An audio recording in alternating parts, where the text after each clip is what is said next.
तो Spiderman across the Spider-Verse तो तुम लोगों ने देखी ही होगी। और उसमें एक स्पाइडरमैन का वेरिएंट था जिसका नाम था स्पाइडरमैन 2099।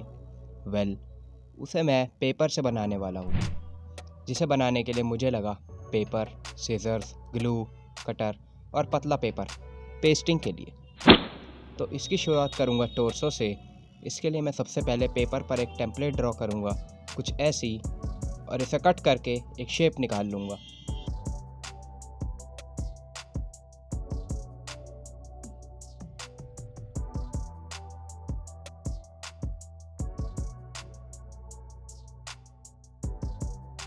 फिर बैक के लिए भी एक टेम्पलेट कट करूँगा और फिर इन दोनों को आपस में पेस्ट कर दूँगा। नेक को बनाने के लिए एक पेपर का रोल इसमें फिट करूँगा और शोल्डर्स के लिए थोड़ा सा पेपर लगाया। तो टॉर्सो तो कंप्लीट हो गया और काफ़ी सही लग रहा है। आर्म्स के लिए मैं पेपर रोल लगाऊंगा, लेकिन इसके शोल्डर्स थोड़े ज़्यादा चौड़े हैं, तो पहले यहाँ थोड़ा पेपर ऐड करूँगा। वैसे ये स्पाइडरमैन इनटू द स्पाइडरवर्स में कुछ ऐसा था और अक्रॉस द स्पाइडरवर्स में ऐसा। लगता है जिम जाना स्टार्ट कर दिया था।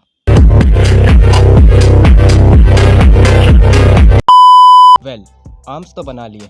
फोर आर्म्स के साथ अब इसकी लेग्स के लिए भी वही पेपर रोल बनाऊंगा।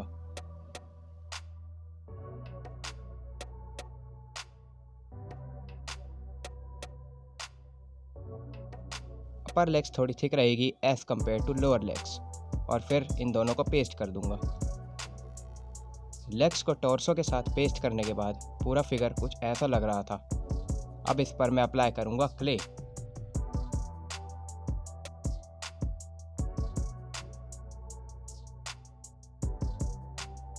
इसकी मसल्स बनाने के लिए क्ले को पहले ऑल ओवर पेपर पे लगाऊंगा, फिर मार्किंग्स लगाकर मसल्स की शेप निकालूंगा।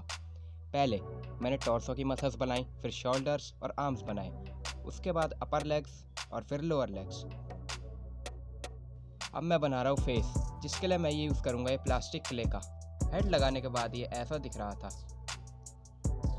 नेक्स्ट मैं बनाऊँगा इसके हैंड्स, जिसके लिए मैंने पेपर पर हैंड्स को ड्रॉ कर लिया और कट करके इस पर भी क्ले अप्लाई कर दी 3D लुक देने के लिए, और अटैच कर लिया इसे बॉडी से। अब ऐड करूँगा आइज़, जिसके लिए मैंने ये शेप बना ली और कट करके इसके फेस पर पेस्ट कर दी। और जो इसके ऊपर रेड डिज़ाइंस है उसे भी मैं पेपर से ही बनाऊँगा। सबसे पहले शोल्डर पार्ट के लिए मैंने ये शेप कट कर ली और इस पर पेस्ट कर दी, और इस आइकॉनिक स्पाइडर सिंबल को भी बनाने के बाद इस पर पेस्ट कर दिया। यहाँ लेग्स पर भी थोड़े डिज़ाइन थे, तो उन्हें कंप्लीट करने के बाद ये पूरा फिगर कुछ ऐसा लग रहा था। अब इस पर मैं करूँगा पेंट।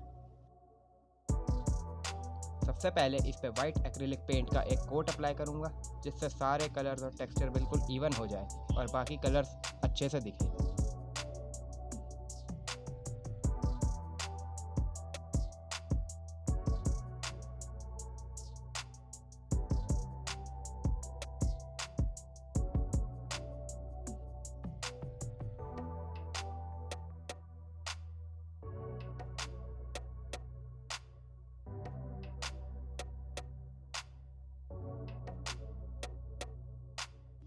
इसके बाद ब्लू कलर अप्लाई करूँगा।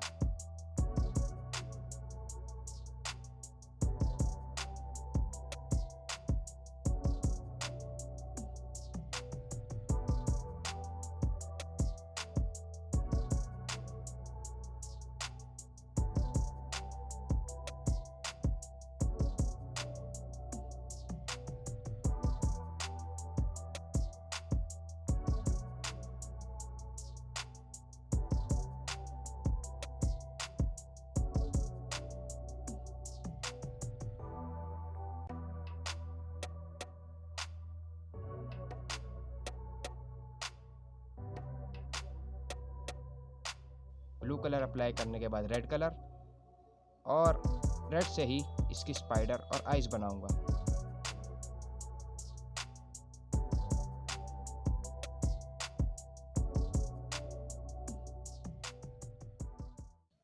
And it's done.